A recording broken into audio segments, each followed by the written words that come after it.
और रामा अवतार में प्रभु श्री रामचंद्र जी महाराज इन दंडकारण्य ऋषियों को दर्शन नहीं दे पाए थे, इनके मनवांछित फल नहीं दे पाए थे।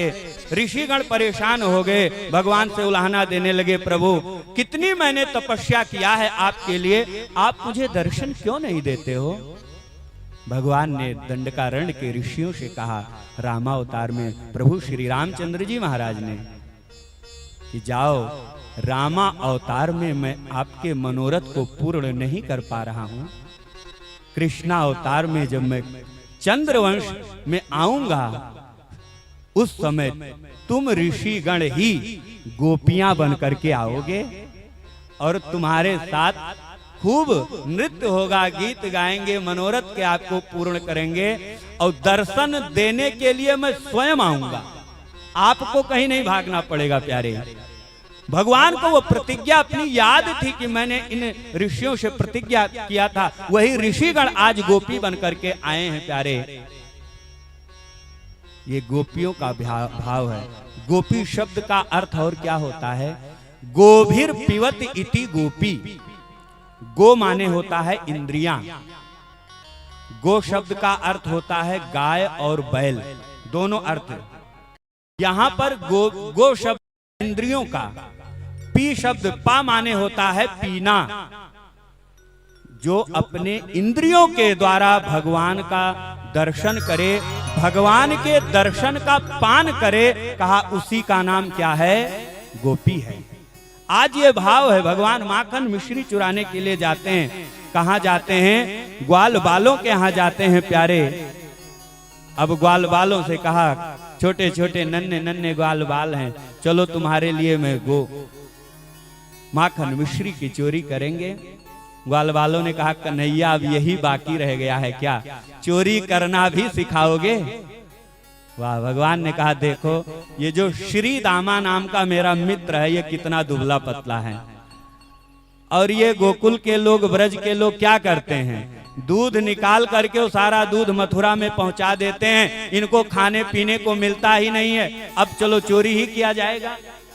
वह देखो कन्हैया, जीवन में मैंने कभी चोरी नहीं किया है, और चोरी करने के बाद जब व्यक्ति पकड़ा जाता है तो उसकी स्थिति क्या होती है आपको भी मालूम होगा, कितनी मार पड़ती है, और यदि मार पड़ी तो क्या होगा। भगवान ने कहा, देखो चोरी करना है, सबसे पहले अपने अपने घरों में चोरी करने का अभ्यास करो, और जब घर में पकड़े जाएंगे, माता पिता पकड़ेंगे ना, तो कम डांट पड़ेगी, कम मार पड़ेगी। कुछ ग्वाल बालों ने समर्थन कर दिया, कहा, हाँ कन्हैया ये बात तो सही है आपकी। आज सारे ग्वाल बाल अपने घर जाते हैं, रात्रि में प्रतीक्षा करते हैं कि सब लोग जब सो जाएं तब हम चोरी करें। चोरी करते हैं ग्वाल बाल, कुछ तो सफल हुए और कुछ तो विफल हुए। जो सफल हुए भगवान के पास में मुस्कुराते हुए आए, और जो विफल हुए वो अपनी पीठ दिखा रहे थे भगवान को कि देखो कन्हैया कितनी मार पड़ी है। जब घर में इतनी मार पड़ी है तो बाहर कितनी मार पड़ेगी आप कल्पना करो। भगवान ने कहा, देखो अब ऐसे चोरी नहीं करेंगे। कहा, फिर कैसे। कहा, एक कमेटी बना करके चोरी किया जाएगा, समूह बना करके चोरी किया जाएगा, उसमें पकड़े जाने का चांस कम होगा। एक श्री राम, अच्छा बताओ कमेटी का नाम क्या, और उसमें सदस्य कितने रहेंगे, कौन कौन रहेगा। भगवान ने कहा, सुनो कमेटी का क्या नाम रहेगा, बाल गोपाल चौर विद्या प्रचार मंडल। यही जो है हम अपनी कमेटी का नाम रखेंगे, और इसी के आप लोग सदस्य बन जाओ और मैं अध्यक्ष बन जाता हूँ। कोई बात होगी तो अध्यक्ष को पहले पकड़ा जाएगा, आप लोग बाद में पकड़े जाओगे। ग्वाल बाल प्यारे मुस्कुराने लगे, और मुस्कुराते हुए कहा, हाँ ठीक है, आज जाते हैं गोपियों के यहाँ चोरी करने के लिए। प्यारे, गोपियां सो जाती हैं, ब्रज में जाकर के चोरी करते हैं भगवान। पहले दिन गए तो क्या हुआ, माखन और मिश्री रखा हुआ था। भगवान ने ग्वाल वालों से कहा, लग जाओ। सभी ग्वाल वालों ने खूब माखन और मिश्री को चुराया, खाया, और बाद में जब खा पी करके वहां चलने लगे तो कहते हैं, ये कितने दिनों का सड़ो गलो माखन रखा है। इन गोपियों को तरस भी नहीं आता है कि ये माखन अपने बच्चों को खिलाएंगे तो बीमार हो जाएंगे। तब तक गोपियां जग गई, कहा, वाह कन्हैया, सारा मटका साफ कर गए और उसके बाद में कह रहे हो कितने दिनों का सड़ो गलो माखन रखा है। और जो मटका रखा हुआ था धड़ाम धड़ाम से पटक करके फोड़ करके आज भगवान वहां से चले जाते हैं प्यारे। दूसरे दिन फिर भगवान जाते हैं माखन मिश्री चोरी करने के लिए। शिकार होता है ना जिसपे माखन और मिश्री रखा जाता है, आज एक के ऊपर एक ग्वाल बाल चढ़ते हुए चले गए। ऊपर से माखन मिश्री उठाया, खूब खाया, ग्वाल बालों को खिलाया और जोर से आवाज किया। बंदरों जैसी आवाज आज भगवान करते हैं। कहा बहुत सारे बंदर आकर के और बंदरों को भी खूब माखन मिश्री खिलाया। गोपी दौड़ाई, भगवान भागे भागे मैया यशोदा के पास में आए।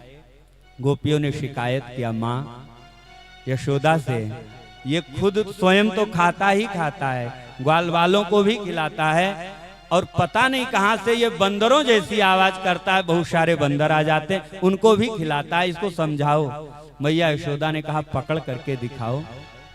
एक दिन तीसरी गोपी के यहाँ भगवान जाते हैं, वहां भी खूब माखन मिश्री खाया, कोई गोपी नहीं उठी। गोपियों को दर्शन देना चाहते हैं तो गोपी की जो बिटिया थी ना वो सोई हुई थी शैया पर। तो भगवान ने क्या किया, गोपी की बिटिया की चुटिया को खटिया की पटिया से बांध दिया। क्या किया, गोपी की बिटिया की चुटिया को खटिया के पटिया से बांध दिया और जोर से कान में कहा हौआ।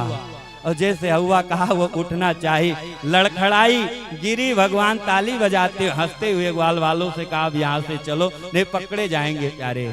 आज भगवान वहां से भी चले आते हैं। एक दिन गोपी ने क्या किया, अपने सिर पर रख करके माखन मिश्री लेकर के जा रही थी दधी बेचने के लिए। भगवान ने एक छोटा कंकड़ उठाया, गोपी के जो है मटके में वो कंकड़ मारा, मटका फूट गया, दूध बह गया, माखन मिश्री गिर गया। साथ में छोटा सा गोपी का बालक भी था। गोपी ने देखा अब छोटे से नन्हे से कन्हैया हैं, दौड़ करके गोपी ने पकड़ लिया और कहा रोज यशोदा कहती है कि पकड़ करके दिखाओ हमारे लाला को, तब मैं मानूंगी कि चोरी करने के लिए जाता है। आज गोपी ने कहा आज कन्हैया मैंने तुम्हें रंगे हाथों पकड़ा है, आज मैं बताऊंगी और यशोदा से कहूंगी देखो आज मैंने तेरे लाला को पकड़ा है। हाथ को पकड़ लिया तो भगवान ने अपनी तोतली भाषा में कहा गोपी तुम्हें दया नहीं आती है, देखो मैं कितना छोटा सा नन्हा सा बालक हूँ, आप मेरे हाथ को इतना जोर से पकड़ रखी हैं, मेरा हाथ दर्द करने लगा।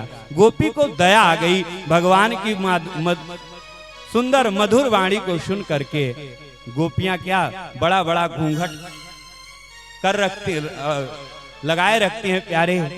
ब्रज में ये नियम है, सिद्धांत है और गोपी भाव भी है। आज गोपी का बालक बगल में चल रहा था, जैसे हाथ ढीला किया गोपी ने, भगवान ने अपना हाथ छुड़ाया और गोपी के बालक के हाथ को गोपी के हाथ में पकड़ा दिया।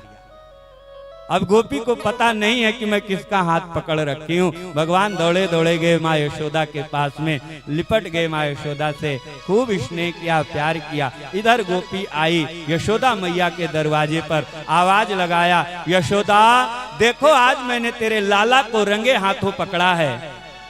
यशोदा देखो आज तुम्हारे लाला को मैं पकड़ करके लेके आई हूँ, तुम रोज कहती हो कि मेरे लाला को पकड़ करके दिखाओ।